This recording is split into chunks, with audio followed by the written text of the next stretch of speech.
While scientists explore vaccines for the coronavirus, some people are looking at certain medications for treatment. One of those drugs is hydroxychloroquine, but there's little to no scientific proof the medication treats COVID-19.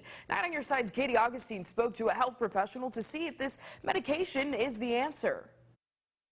Hydroxychloroquine was originally used to treat malaria. Now it's given to patients with anti-inflammatory diseases like lupus. It was either China or somewhere in Southeast Asia. They had begun to notice that people that had lupus were not getting sick with the coronavirus. And the thought was that it was because they were on Plaquenil. Plaquenil is the brand name for hydroxychloroquine.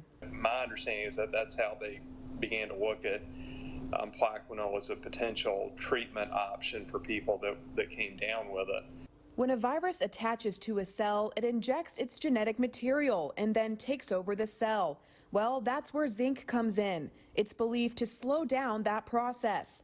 This drug helps zinc enter the cells.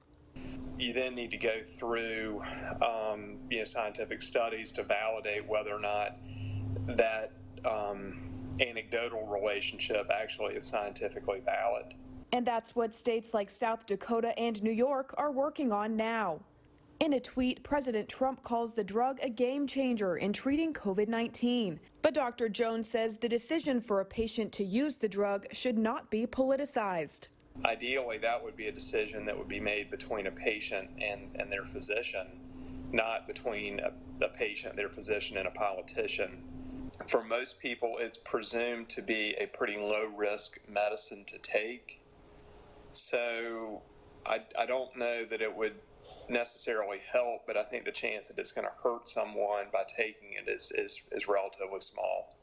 In Greenville, Katie Augustine, 9 on Your Side. There are currently over a dozen studies looking at the drug for treatment of COVID-19 in the United States.